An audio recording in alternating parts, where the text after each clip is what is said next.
Hello my dear friends, welcome back to YouTube channel. जी हाँ friends, किसी भी भर्ती में जो भर्ती का विज्ञापन है उस विज्ञापन के आधार पर जो भी प्रमाण पत्र उसमें मांगा गया है, तो उस प्रमाण पत्र को अगर आप जो है उस फॉर्मेट में अगर नहीं देते हैं तो आप उस पद के लिए जो है एलिजिबल नहीं होंगे। जी हाँ फ्रेंड्स, सुप्रीम कोर्ट ने एक महत्वपूर्ण फैसले में कहा है कि किसी भी भर्ती विज्ञापन के तहत आवेदन करने के लिए जाति प्रमाण पत्र उसी विशेष प्रारूप में प्रस्तुत करना अनिवार्य है, जैसा कि विज्ञापन में कहा गया है।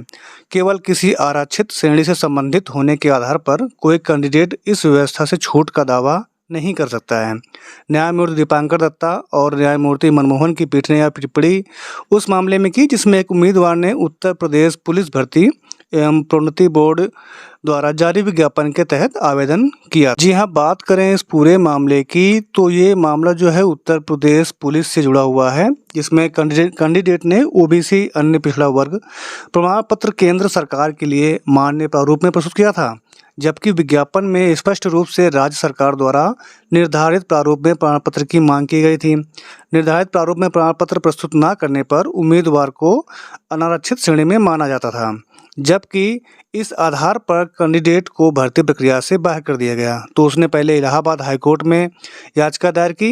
हाईकोर्ट से राहत न मिलने पर वह सुप्रीम कोर्ट पहुंचा। सुप्रीम कोर्ट ने भी हाईकोर्ट के फैसले को बरकरार रखते हुए कहा कि भर्ती विज्ञापन की शर्तों का पालन करना प्रत्येक कैंडिडेट का कर्तव्य है। प्रमाण पत्र प्रारूप की अनदेखी पर भर्ती में छूट नहीं। न्यायमूर्ति दत्ता द्वारा लिखे गए फैसले में 2013 के एक अन्य मामले में रजिस्ट्रार जनरल कलकत्ता हाईकोर्ट बनाम श्रीनिवास प्रसाद शाह 2013 का जो मामला है 12 SSC 364 का हवाला देते हुए उन्होंने कहा कि यदि कोई प्रमाण पत्र निर्धारित प्रारूप में न होकर वह सक्षम प्राधिकारी द्वारा न जारी किया गया हो तो उसका कैंडिडेट की पात्रता पर प्रतिकूल प्रभाव पड़ेगा। इसके बाद न्यायमूर्ति दीपांकर दत्ता की पीठ ने कहा कि भर्ती विज्ञापन की शर्तों का पालन न करने से चयनकर्ता संस्था एवं नियुक्त प्राधिकारी को कैंडिडेट की दावेदारी को नकारने का पूरा अधिकार है। यदि कोई उम्मीदवार स्वयं इन शर्तों की अनदेखी करता है तो बाद में वह इस पर आपत्ति नहीं उठा सकता है।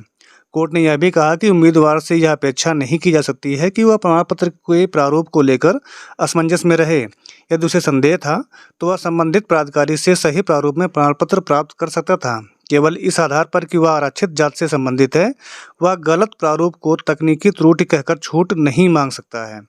कोर्ट ने यह भी स्पष्ट किया कि यदि कोई उम्मीदवार विज्ञापन की शर्तों को समझने का प्रयास नहीं करता है और अपनी समझ के आधार पर आवेदन करता है तो बाद में वह असफल होने पर वह यह नहीं कह सकता है कि शर्तों को दूसरे तरीके से समझा जा सकता था। जी हाँ साथियों, अगर बात करें जो 69 शिक्षक भर्ती में जो BTC बैक पेपर एंड जो 22/12/2018 के बाद के जो डॉक्यूमेंट्स वाले चयनित शिक्षक साथी हैं, तो ये आदेश जो है दीपांकर दत्ता की बेंच से जो आया है कि जो भर्ती विज्ञापन की जो शर्तों को जो पूरा नहीं करते हैं जो भी कैंडिडेट होता है तो वो अपने नौकरी के लिए जो दावेदारी नहीं कर सकते हैं। तो यहाँ से सुप्रीम कोर्ट में अगर ये मामला जाता भी है BTC बैक पेपर एंड 22/12/2018 वाला, तो वहाँ से भी उनको राहत मिलने की संभावना बिल्कुल भी ना के बराबर है। बाकी देखेंगे आगे आने वाले समय में क्या कुछ हो सकता है। तो आज की वीडियो में बस इतना ही। वीडियो को लाइक, कमेंट या शेयर कर दीजिएगा। मिलते हैं फिर एक नई अपडेट में। धन्यवाद।